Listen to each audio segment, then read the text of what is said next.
Hello,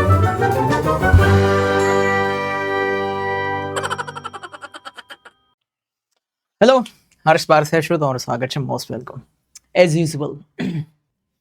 સૌથી પહેલા શું છે કે સબ્જેક્ટ શું છે? મેં જે સબ્જેક્ટ માટેનો લાસ્ટ લેક્ચર તૈયાર કર્યું હતું ને એના ઉપર મારું ફોકસ એ હતું કે ઊંડાણ સુધી તમને લઈ જાઉં, પણ પછી મને એવું લાગ્યું કે આપણે સ્પોકન ઇંગ્લિશ પર ફોકસ કરીએ છીએ, કોમ્પિટિટિવ એક્ઝામિનેશન પર નહીં. એટલે હું થોડોક ઊંડાણમાં લઈ ગયો હતો. વળી પાછા મેં બધા શક્તિઓ પાછી ખેંચી લીધી અને ટૂંકમાં સમજાવવાની કોશિશ કરીશ. What is the subject? એકદમ ખીચડી જેવું સિમ્પલ છે. સબ્જેક્ટ છે ને એ બીજું કશું જ નથી, એક ડુઅર છે. ડુઅર એટલે શું છે તમારે સમજી લેવાનું. મોટા ભાગના ક્રિયાપદો હમણાં આવશે ત્યારે હું તમને વધારે સમજાવીશ, પણ અત્યારે ખાલી એટલું સમજી લો કે ડુ એટલે શું થાય? ક્રિયા કરવી. શું થાય? ડુ એટલે ક્રિયા કરવી. ઘણા બધા એવા ક્રિયાપદ છે, હું તમને ગણાવી શકું. પ્લે છે, સ્પીક છે, પછી ગો છે, પછી કમ છે, પછી થિંક છે, રીડ છે, રાઇટ છે. એ બધા જ ક્રિયાપદોની પાછળ તમે ઈઆર લગાડી દો ને. શું લગાડી દો? ઈઆર. એટલે એક ક્રિયા કરનાર વ્યક્તિ બની જાય. કઈ રીતે? ના સમજાવ્યું તો હું તમને કહી દઉં.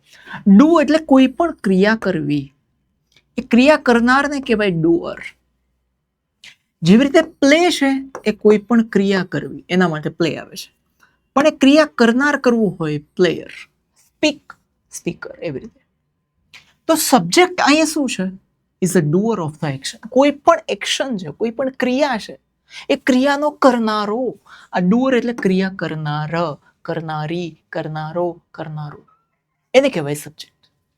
એક વ્યક્તિ પણ હોઈ શકે, થિંગ એટલે વસ્તુ પણ હોઈ શકે. તમારે સમજવાનું ખાસ એ છે કે મેં અહીં લખ્યું છે થિંગ. થિંગ, થિંગ એટલે થાય વસ્તુ. શું થાય? વસ્તુ. આની સાથે જોડાયેલો એક શબ્દ છે જેને સમજવો જોઈએ આપણે, એ છે થિંક. શું છે? થિંક. થિંક એટલે વિચાર પણ થાય. વિચારવું ક્રિયાપદ છે. આ બેમાં ઘણા કન્ફ્યુઝન રહેતું હોય છે. થિંક એટલે વિચારવું, થિંક એટલે વસ્તુ. થિંકનું પછી બીજું કશું જ ના થાય. થિંક્સ બહુવચન થાય વસ્તુઓ, પણ થિંકનું ભૂતકાળ થઈ શકે, એ છે થોટ. આ થોટ છે ને એ V2 એટલે કે ભૂતકાળનું ક્રિયાપદ પણ છે, ભૂતકૃદંત એ પણ છે, અને થોટ એટલે વિચાર, એ નાઉન પણ છે. એ કોનું છે ભૂતકાળ? થિંક. થિંકનું કશું નથી થતું. એટલે પર્સન એટલે વ્યક્તિ પણ થાય, પીપલ એટલે વ્યક્તિઓ થાય. આ પર્સન છે ને તમારે સમજવાનું ખાસ. પર્સનનું બહુવચન થાય છે પીપલ. પર્સન્સ પણ થાય છે, પણ સૌથી વધારે પીપલ વપરાય છે. એ વસ્તુ હોય કે વ્યક્તિ હોય કે જે ડઝ એટલે કોઈ ક્રિયા કરે, કોઈ વાક્યની અંદર એ ક્રિયા કરનારો પોતે ગણાઈ જાય ને, કે ક્રિયા કરનારી પોતે ગણાઈ જાય ને, એને કહેવાય એ વાક્યનું, એ ક્રિયાપદનું સબ્જેક્ટ એટલે કે કર્તા.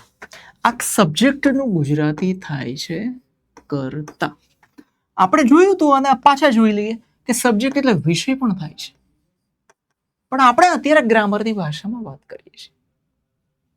એટલે કે તમારી સામે એક વાક્ય આવ્યું ને, એ વાક્યની અંદર ક્રિયા થાય છે. હા, થાય છે. એ વાક્યની અંદર ક્રિયા કરનારા કર્તા ક્રિયાપદની આગળ છે. હા, તો એ વાક્યના એ ક્રિયાપદનો કરનારો કર્તા, એને ઇંગ્લિશમાં કહેવાય સબ્જેક્ટ. હવે હું તમને જે કંઈ પણ ભવિષ્યમાં ભણાવીશ એમાં કર્તા કર્તા કર્તા એવું નહીં બોલું. હું ટૂંકમાં લખીશ સબ્જેક્ટ. સબ્જેક્ટ આવી રીતે ટૂંકમાં લખાય છે. બરાબર? ઇન શોર્ટ, ટૂંકમાં જોઈ લઈએ સબ્જેક્ટ શું છે. હુ અથવા કોણ. એમ કોણ વડે પ્રશ્ન પૂછો, કોણે ક્રિયા કરી, કોણ લખે છે, કોણ જાય છે, કોણ આવે છે, કોણ પૂછે છે, કોણ રમે છે, કોણ બોલે છે, કોણ જીવે છે, કોણ, એ કોણ, કોણ, કોણ ક્રિયા કરે છે, એથી પ્રશ્ન પૂછો, જે મળે એને સબ્જેક્ટ એટલે કે કર્તા કહેવાય. શું વડે પણ પ્રશ્ન પૂછી શકાય. સૂર્ય હાથમાં છે, સૂર્ય ઉગે છે, સૂર્ય તપે છે, તો શું તપે છે? તો સૂર્ય. બરાબર. ફૂલ ખીલે છે તો શું ખીલે છે ને કોણ ખીલે છે એવું તો ના પૂછીએ. ખીલવાની ક્રિયા ફૂલ કરે છે તો એનો સબ્જેક્ટ થઈ ગયો. સેન્ટેન્સમાં કોણ અને શું કરે છે એ એનો સબ્જેક્ટ એટલે કે કર્તા એટલે કે ક્રિયા કરનાર થઈ ગયો. બરાબર. ખ્યાલ આવી ગયો તમને? મેમરીમાં શું રાખવાનું? સબ્જેક્ટ છે ને હીરોનું કામ કરે છે સેન્ટેન્સની અંદર. આખા ફિલ્મની અંદર મેઇન ક્રિયા કોની હોય છે? બધી હીરોની હોય છે. સબ્જેક્ટની અંદર મેઇન ક્રિયા કરનાર કોણ હોય છે? હીરો. હીરો છે એ સેન્ટેન્સ છે, એ એક્શન કરે છે. બરાબર. હવે ઓરિજિન મિનિંગ એ તો આપણને ખબર છે, એના ઉપર લીટી મારી દે, એના ઉપર આપણે જવું પણ નથી. Example number 1, Ravi eats mango. Ravi mango ખાય છે. કોણ ખાય છે? તમારો મોઢા ઉપર તરત શબ્દ આવવો જોઈએ તો કે રવિ. તો રવિ સબ્જેક્ટ. જો તમારે ફોકસ કરવું છે ને ઇંગ્લિશ બોલવા ઉપર, તો ખાલી હું બોલું એના ઉપર જ તમારે ફોકસ નથી કરવાનું. તમારે હારે વાંચતું જવાનું. Ravi eats mango. Who eats? તો કે રવિ. હા, તો રવિ ઇઝ ધ સબ્જેક્ટ. આ બોલવાનું. આ વાક્યમાં રવિ ઇઝ ધ સબ્જેક્ટ. ગુજરાતીમાં ફાફા બહુ નહીં મારો. Ravi is the subject. Ravi is the કર્તા. રવિ ઇઝ ધ ક્રિયા કરનાર. રવિ ઇઝ ધ ક્રિયાનું કરનાર. Ravi is the subject. પછી example number 2, the dog barks. તો who is the subject? Who barks? કોણ ભસે છે? તો કે ડોગ. તો ડોગ ઇઝ ધ સબ્જેક્ટ. ખબર પડે છે ને આમાં? હાવ સિમ્પલ છે. આ કૂતરો છે ને ભસે છે, બે જ વસ્તુ છે. એક ક્રિયા છે ને ક્રિયા કરનાર છે. બે જ મામલો અહીંયા સેટલડ છે. એક ક્રિયા છે ને એક ક્રિયા કરનાર છે. કૂતરો અને ભસવું.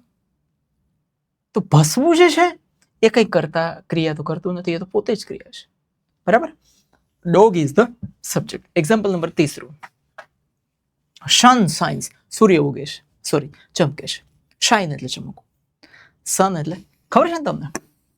આ સન એટલે સૂર્ય. બરાબર. એના રિલેટેડ જ શબ્દ છે. સન જ કહેવાય છે. આને કહેવાય પુત્ર. સન, SUN તો સૂર્ય, SON તો પુત્ર. આ બેમાં ખાસ યાદ રાખો. બરાબર. સન સાઇન્સ, સૂર્ય ચમકે છે.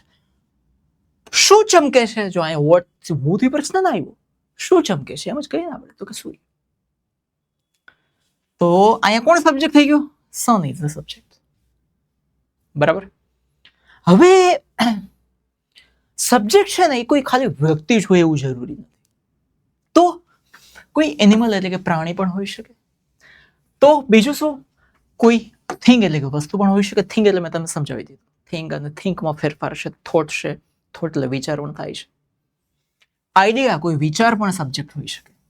જેમ કે આપણે એક્ઝામ્પલ લઈએ, 4 વસ્તુના એક્ઝામ્પલ આવી ગયા. પેલા વ્યક્તિ તરીકે વાત કરીએ તો અહીં રમેશ છે. વ્યક્તિ તરીકે વાત કરીએ તો અહીં કોણ છે? રમલો. Ramesh runs fast. રમેશ ઝડપથી દોડે છે. Who runs fast? કોણ ઝડપથી દોડે છે? તો કે રમેશ. તો રમેશ શું થઈ ગયો? સબ્જેક્ટ થઈ ગયો. સબ્જેક્ટ. ક્રિયા દોડવાની કોણ કરે છે? તો કે રમલો. તો રમેશ શું થઈ ગયો અહીંયા? સબ્જેક્ટ.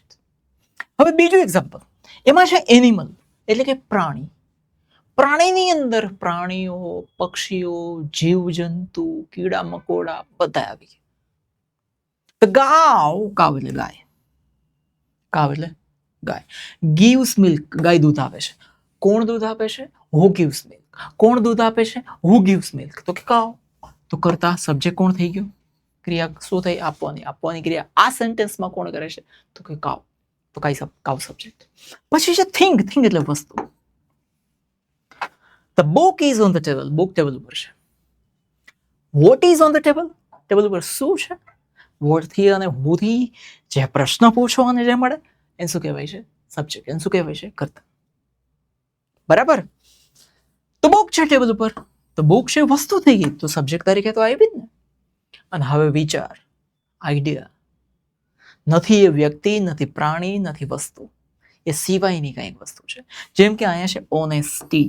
આમાં H નો ઉચ્ચાર નથી થતો. આ એચ નો ઉચ્ચાર ન થતો હોય એવા મોટા ભાગના સ્પેલિંગ ફ્રેન્ચ એટલે કે ફ્રાન્સ દેશથી ફ્રેન્ચ ભાષામાંથી આવેલા છે. ત્યાં એ લોકો એચ નો ઉચ્ચાર નથી કરતા. આપણે જેમ કહીએ હાય એવી રીતે એ લોકો શું કહે છે ખબર છે? હોલા નહીં. હોલા તો આપણે ગુજરાતમાં પક્ષીઓ છે. એ એચ નો ઉચ્ચાર નથી કરતા. એ લોકો ખાલી શું કહેશે? ઓલા. ઓલા એટલે hi, hello, hi, how are you? Fine, thank you. ઓલા. આપણે ઓલા પછી ટેક્સી ચાલે. એટલે દેશના બોલીમાં ઘણી બધી ફેર. આપણે જેને સારી ભાષામાં સારી વસ્તુ કહેતા હોય ત્યાં એ લોકો એને ગાળ સમજતા હોય. આપણે જેને મોઢું કહેતા હોય ઘણી ભાષાઓમાં મોટી ગાળ થઈ જતી હોય. આવું છે બધું. તો ઓનેસ્ટી એટલે પ્રામાણિકતા ઇઝ ધ બેસ્ટ પોલિસી. પ્રામાણિકતા છે એ સૌથી સારી નીતિ છે. તો એ સબ્જેક્ટ કોણ થઈ ગયું? ઓનેસ્ટી. ઓનેસ્ટી એટલે પ્રામાણિકતા. બરાબર, ઈમાનદારી. રેડી? ખબર પડે? તો સબ્જેક્ટ તરીકે વ્યક્તિ પણ હોય, પ્રાણી પણ હોય, વસ્તુ પણ હોય, વિચાર, આઈડિયા પણ હોઈ શકે. હવે સબ્જેક્ટ કેવી રીતે ઇઝીલી મળે આપણને? તો કે હું અને વોટ થી પ્રશ્ન પૂછો તો સીધી રીતે મળી જશે. Birds fly. કોણ ઉડે છે? Who fly? Bird. Subject. Example number 2. Water boils. Boil એટલે બોઇલ. બોઇલ. બોઇલ બકા બોઇલ. બોઇલ એટલે ઉકળવું, બફાવું, બાફવું, બધા અર્થ થાય. હે 3 અર્થ છે. એક તો ઉકળે કોઈ પણ વસ્તુ, અને ઉકળવું, ઉકાળવું, બફાવવું અને બાફવું. ચારેય શબ્દ માટે બોઇલ શબ્દ છે. એનું ભૂતકાળ ઈઝી છે, પાછું ઈડી જ લાગે છે. ભૂતકૃદંતમાં ઈડી જ લાગે છે, અને આઈએનજી લાગે તો બોઇલિંગ જ થાય છે. તો વોટર એટલે ખબર છે, બોઇલ્સ એટલે ઉકળે છે. ઉકળે છે. કોણ ઉકળે છે એવું તો ના પૂછી શકાય, કારણ કે વોટ તો વસ્તુ છે. વોટ બોઇલ્સ તો કે વોટર. વોટર તો વોટર શું થઈ ગયું? સબ્જેક્ટ થઈ ગયું. આ જે ક્રિયા છે એ કોણ કરે છે? આ ઉકળવાની ક્રિયા કોણ કરે છે? ત્રીજું એક્ઝામ્પલ, ચિલ્ડ્રન પ્લે ક્રિકેટ. બાળકો ક્રિકેટ રમે છે. બાળકો ક્રિકેટ રમે છે. કોણ? બાળકો. ચિલ્ડ્રન. Children subject. પછી હવે અહીંયાથી એક નવી વસ્તુ જે તમારી જાણમાં શરૂઆતના લેવલે ના હોય. હવે કાઇન્ડ્સ ઓફ સબ્જેક્ટ. કાઇન્ડ્સ એટલે ટાઈપ્સ પણ કહી શકાય. ટાઈપ્સ અને કાઇન્ડ્સ બરાબર પ્રકાર. સબ્જેક્ટ એટલે કે કર્તાના અલગ અલગ પ્રકારો. એમાં પહેલું છે સિમ્પલ સબ્જેક્ટ. શું છે? સિમ્પલ. એક જ શબ્દ કે જેમાં કોણ વડે પ્રશ્ન પૂછો અને શું વડે પ્રશ્ન પૂછો, એ બંને કંઈક ને કંઈક ક્રિયા કરતા હોય અને જે મળે એને કહેવાય સિમ્પલ સબ્જેક્ટ. એક જ વ્યક્તિ હોય, જેમ કે રીટા ડાન્સીસ. રીટા ડાન્સ કરે છે તો કે કોણ ડાન્સ કરે છે? તો પેલી રીટોડી. રીટા ડાન્સીસ હે છે કે નહીં? રીટા ડાન્સીસ. તો રીટા સબ્જેક્ટ થઈ ગયું. ડોગ્સ બાર. કૂતરાઓ ભસે છે.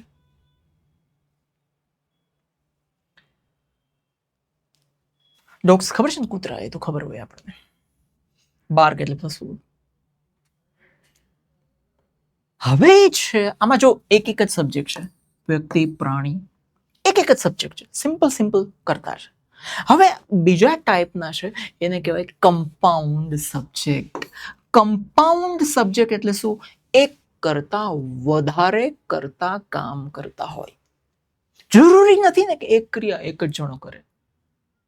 ધારો કે અહીંયા રીટા ડાન્સ કરે છે, પણ રીટાની હારે એનો કોઈ ફ્રેન્ડ મિતા એ પણ ડાન્સ કરતી હોય. રીતાની હારે એના 2-3 ફ્રેન્ડ હોય. રીટા, મીટા, લીટા, ખીટા, 4 જણા ડાન્સ કરતા હોય તો એને કમ્પાઉન્ડ સબ્જેક્ટ કહેવાય. જેમ કે when 2 or more subjects, 2 અથવા વધારે સબ્જેક્ટ કોઈ એક જ એક્શન કરે, સેમ એક્શન, એક જ સેમ એક્શન કરે તો એને કમ્પાઉન્ડ સબ્જેક્ટ કહેવાય. કેવો? કમ્પાઉન્ડ. જો રવિ એકલો નથી, મીના એકલી નથી. રવિ એન્ડ મીના આર પ્લેઇંગ. રમે છે. 2 જણા રમે છે. બોથ એટલે બંને. ડુઈંગ એટલે કરે છે. ધ સેમ એક્શન એટલે એક જ ક્રિયા કરે છે.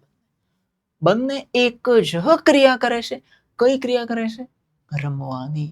તો 2 જણ છે, 2 સબ્જેક્ટ છે, ચાહે બંને છોકરા હોય ચાહે બંને છોકરી હોય, એક છોકરો એક પ્રાણી, એક પ્રાણી એક છોકરો, 2 પ્રાણી 2 છોકરા 2 છોકરીઓ 2 બધા મિક્સ હોય તો ફેર પડતો નથી. એટલે તમારા મગજમાં એ પણ રાખવાનું એક જ સબ્જેક્ટ હોય એવું જરૂરી નથી, 2 પણ હોય. બરાબર. જો મમ્મી અને પપ્પા, મોમ એટલે મમ્મી, ડેડ એટલે પપ્પા. હવે જો ડેડ એટલે પપ્પા, પછી એના પરથી શબ્દ પણ આવ્યો છે DY, ડેડી એટલે પણ પપ્પા. પણ એક બીજો શબ્દ છે એ છે DEAD. આ ડેડ એટલે મરેલું, નિર્જીવ.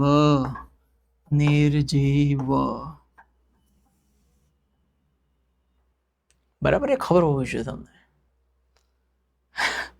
પછી 2 ડેડ ખોટું બીજું એક ડેડ ની જગ્યાએ બીજું ડેડ લખાઈ જાય, હાલત ખરાબ થઈ જાય. રેડી? ડેડ.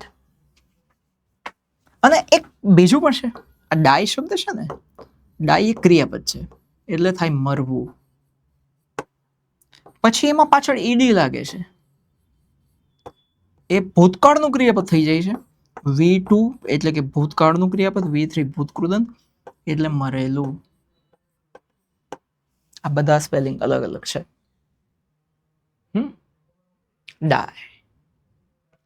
ડાય નો ડીવાય ડાય અલગ થઈ ગયું પાછું, સમજવા જેવું બધું. મમ્મી અને પપ્પા એક જ ક્રિયા કરે છે, શું? ખાવાનું બનાવે છે. કુક એટલે બનાવવું. કુક એટલે રસોઈ કરવી પણ થાય, કુક એટલે રસોઈયો પણ થાય. જે રસોઈ બનાવે ને એ રસોઈયાને પણ કુક કહેવાય. એ રસોઈયા માટે ઇંગ્લિશમાં બીજો પણ એક શબ્દ છે. શું છે? શેફ.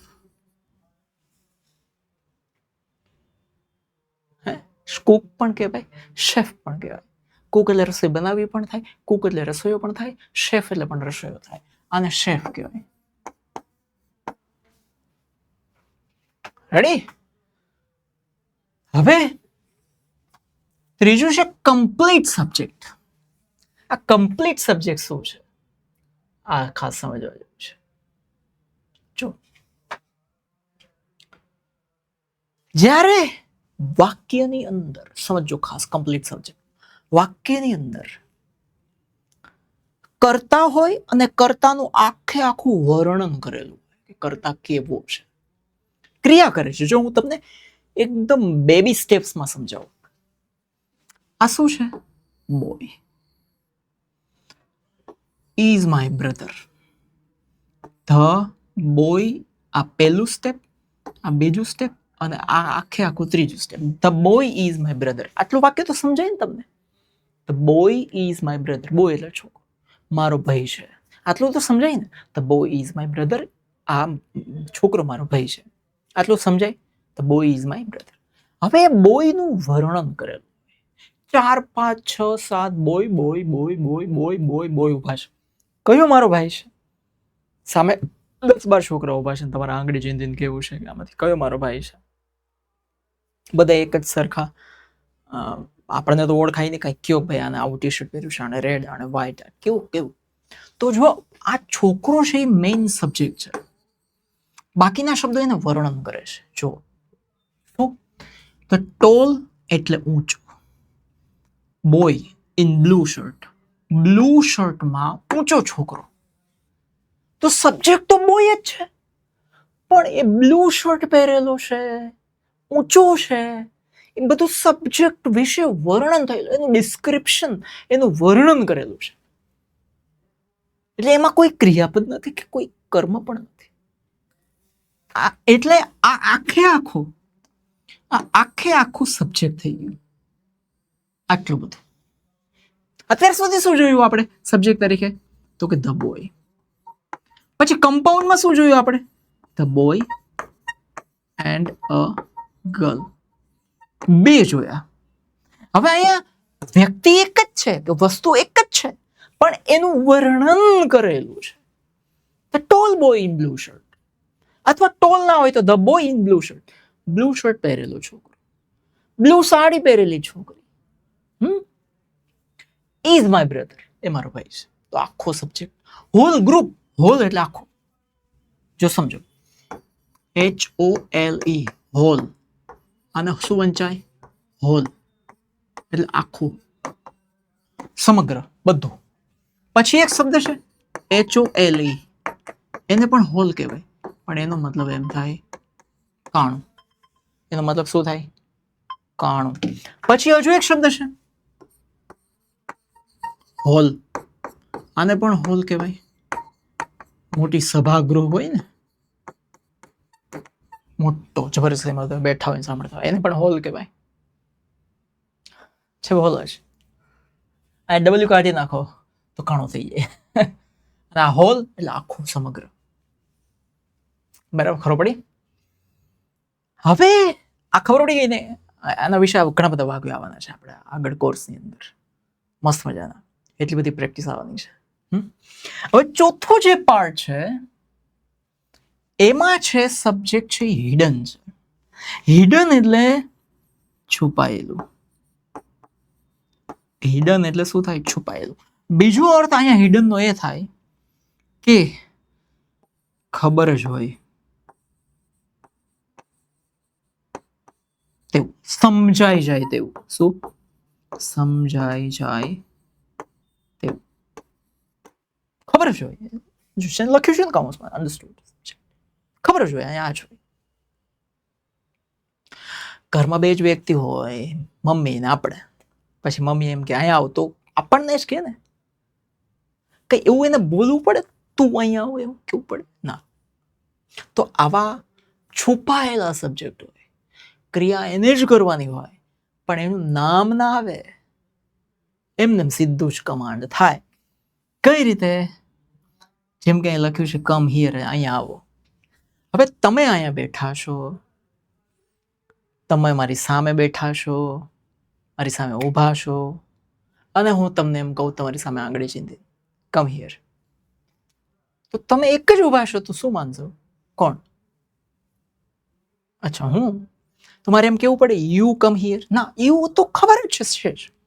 આ પ્રકારના વાક્યો આજ્ઞાર્થ વાક્ય ઇંગ્લિશમાં કહેવાય, ગુજરાતીમાં એને ઇમ્પેરેટિવ સેન્ટેન્સ કહેવાય. અવળવાણી કહેવાય આને. ઇંગ્લિશમાં શું કહેવાય? આજ્ઞાર્થ વાક્યો. ગુજરાતીમાં એને ઇમ્પેરેટિવ સેન્ટેન્સ કહેવાય. જેમાં યુ લખાતો નથી, બોલાતો પણ નથી. ક્યારેક કોઈ કન્ફ્યુઝ થાય તો બોલાય ખરા. જેમ કે 4-5 જણા ઉભા છે, હું એમ કહું કમ હિયર, કે સર કોણ? You. You come here. You. You એટલે તમે અથવા તું, પણ કહેવાતું નથી. હું તમે મારી સામે બેઠા છો ને બધા, ચલો આખો ક્લાસ મારી સામે બેઠો છે, અને હું એમ કહું સિટ ડાઉન, તો સર કોણ? આવું પૂછે તો મૂર્ખા ગણાય ને. તમે યુ, એમાં યુ બોલાતો નથી, યુ લખાતો નથી. એટલે એવો આવો પણ સબ્જેક્ટ બરાબર છે, સમજાઈ જાય છે. પણ આ સબ્જેક્ટ છે શું? તો યુ. શું છે? યુ. બરાબર. હવે અલગ વસ્તુ કે હંમેશા સબ્જેક્ટને વાક્યની શરૂઆતમાં જ અત્યાર સુધી જોયો ને આપણે. Rita dances, Rita and Magan dances, sun, the sun shines. વાક્યની શરૂઆતમાં જ જોયો આપણે subject. The boy in the blue shirt, the tall boy in the blue shirt is my brother. વાક્ય હંમેશા બિગિનિંગ એટલે સ્ટાર્ટિંગ. બિગિનિંગ એટલે સ્ટાર્ટિંગ અને બિગિનિંગ એટલે કે શરૂઆતમાં જોયું. પણ હંમેશા, ઓલવેઝ એટલે હંમેશા, એ હંમેશા વાક્યની શરૂઆતમાં આવતો નથી. તો એક્ઝામ્પલ, ક્યારેક વર્બની પછી પણ આવે. આ ઇંગ્લિશની એક ફ્લુએન્સીની વાત છે. ઇંગ્લિશની અંદર ખાખોડા કરવાની વાત છે. ટિપિકલ ઇંગ્લિશ નથી શીખવું આપણે, ખાલી આમ ને આમ પૂછવાનું ફલાણું, subject verb object, subject verb object, subject verb object. ઘીસીપીટી વાત નથી આ. જો લખ્યું છે ને આફ્ટર ધ વર્બ. વર્બ એટલે ખબર છે, હજુ હમણાં આવશે પણ ખરું કે વર્બ સમજાવીશું આખું મસ્ત. જરૂરી નથી કે સબ્જેક્ટ છે ક્રિયા કરે છે, ક્રિયાનું કર્તા છે, ક્રિયા કરનાર. તો હંમેશા હું ક્રિયાની પહેલા જ આવીશ એવું જરૂરી નથી. તો આવો સેન્ટેન્સ છે. તમે બસની રાહ જોઈને ઊભા છો. આપણે કોઈએ કીધું છે ને ગુજરાતમાં કે ઇન્ડિયામાં છે એક જ એવી જગ્યા છે ભારતમાં આપણે બસ સ્ટેન્ડે જઈએ અને પછી પૂછપરછની બારીએ જઈને પૂછતા હોઈએ. 8 વાગ્યા હોય અને આપણે પૂછપરછની બારીએ જઈને પૂછતા હોય 8 વાગ્યાની બસ ક્યારે આવશે, તો એ સામે જવાબ મળે થોડી વારમાં આવશે. જો કે હવે ટાઈમ ટેબલ સરસ પંક્ચ્યુઅલ થયું છે, ટાઈમ ટુ ટાઈમ બધું થતું હોય છે મોટા ભાગે. પછી હવે તો જે બસમાં વધારે જતા હોય એને ખબર હોય, હું તો બહુ 1% માન જતો હોઈશ, 1% નહીં.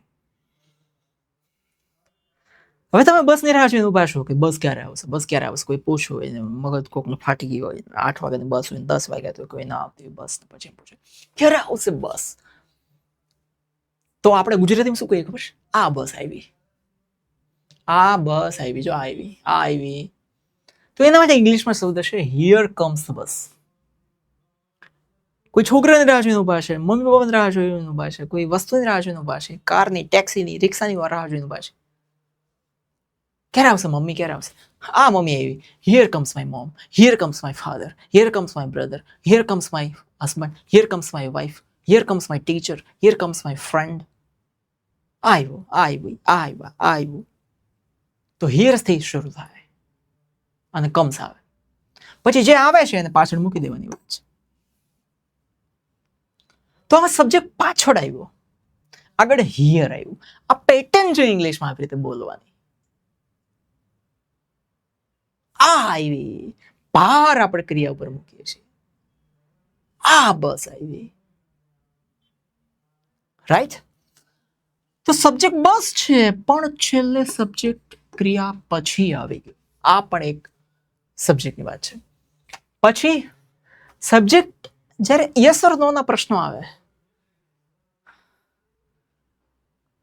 એમાં પણ સબ્જેક્ટ હોય. જેમ કે ડુ યુ લાઈક પીઝા, તમને પીઝા ભાવે?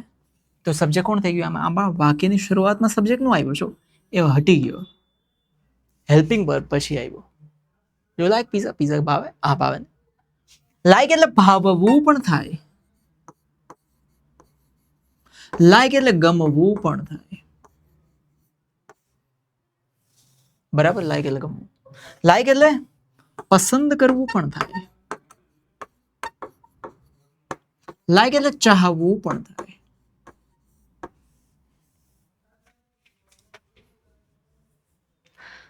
આમાં સબ્જેક્ટ કોણ થઈ ગયું? Is your brother sleeping? તમારો ભાઈ સૂતો છે. કોણ સુવાની ક્રિયા કરે છે? તો કે તમારો, ખાલી એટલું નથી, તમારો ભાઈ છે, આખે આખું છે. તો યોર બ્રધર એ આખું સબ્જેક્ટ થઈ ગયું. તો પ્રેક્ટિસ કરીએ આપણે. ચલો, દરેક સેન્ટેન્સની અંદર સબ્જેક્ટ ગોતવાની તમે કોશિશ કરો, સબ્જેક્ટ ફાઇન્ડ આઉટ કરો. ફાઇન્ડ એટલે શોધવું, સર્ચ એટલે શોધવું,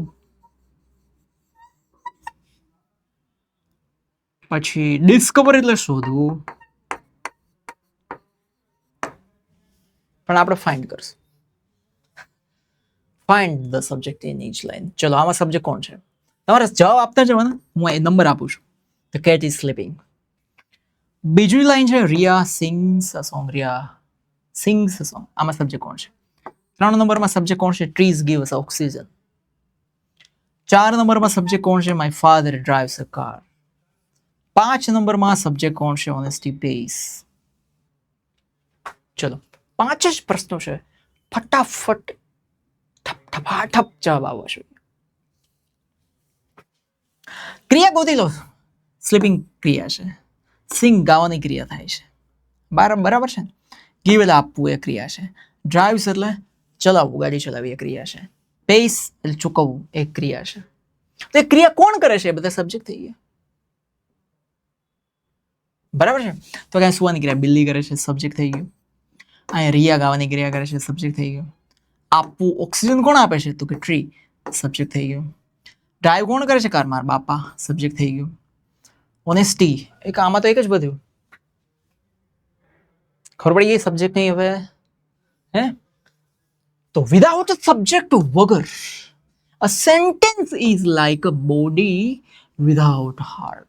સબ્જેક્ટ જ નથી તો જાણે શરીરમાં હાર્ટ નથી એવી વાત થઈ ગઈ. અને શરીર આખે આખું સાજું છે, મગજ બગજ બધું જોરદાર ચાલે છે, પણ હાર્ટ જ નથી. કાં કરે હા કાં ના થાય કઈ. એવરી સેન્ટેન્સ નીડ્સ, દરેકને સબ્જેક્ટ જોઈએ કરતા જોઈએ, તો સેન્ટેન્સને જીવન મળે. લાઈફ એટલે જીવન. લાઈફ એટલે શું થાય? જીવન. મિનિંગ એટલે અર્થ મળે, અને ડિરેક્શન એટલે દિશા મળે, નહીતર કાંઈ ના થાય. બરાબર.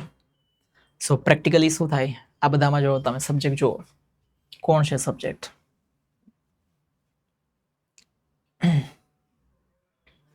કોણ છે સબ્જેક્ટ?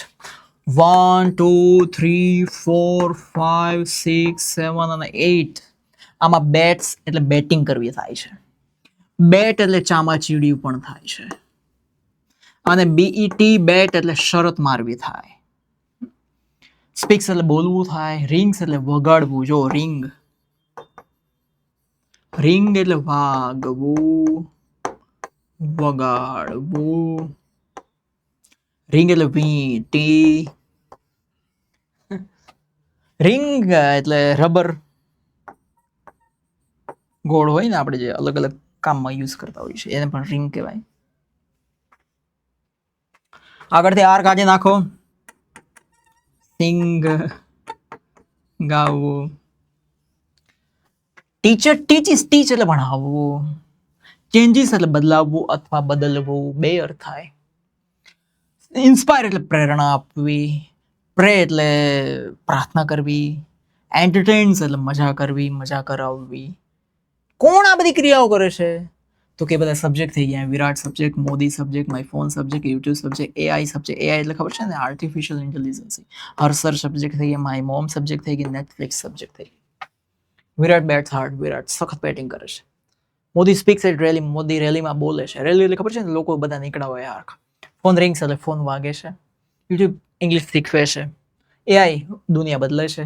હર્ષર વિદ્યાર્થીઓને પ્રેરણા આપે છે. માય મોમ રોજે રોજ પ્રાર્થના કરે છે. નેટફ્લિક્સ એન્ટરટેન્સ લોકોને મજા કરાવે છે. ખબર પડી ગઈ સબ્જેક્ટ? બસ હવે લાઈન છેલ્લે. જો ઇંગ્લિશ એક ફિલ્મ હોય, તો સબ્જેક્ટ છે એનો મેઇન હીરો છે. એના વગર સ્ટોરી શરૂ જ ના થાય. ખબર પડી ગઈ? સબ્જેક્ટની દુનિયા આખે આખી આપણે અહીંયા શું કરી દીધી? એક શબ્દનો પણ સબ્જેક્ટ હોય, બે શબ્દનો સબ્જેક્ટ હોય, બે સબ્જેક્ટ હોય, 3 4 5 6 સબ્જેક્ટ હોય. સબ્જેક્ટનું વર્ણન કરતો આખું વાક્ય પણ સબ્જેક્ટ હોઈ શકે. વસ્તુ પણ સબ્જેક્ટ હોય, પ્રાણી પણ સબ્જેક્ટ હોય, વિચાર પણ સબ્જેક્ટ હોઈ શકે.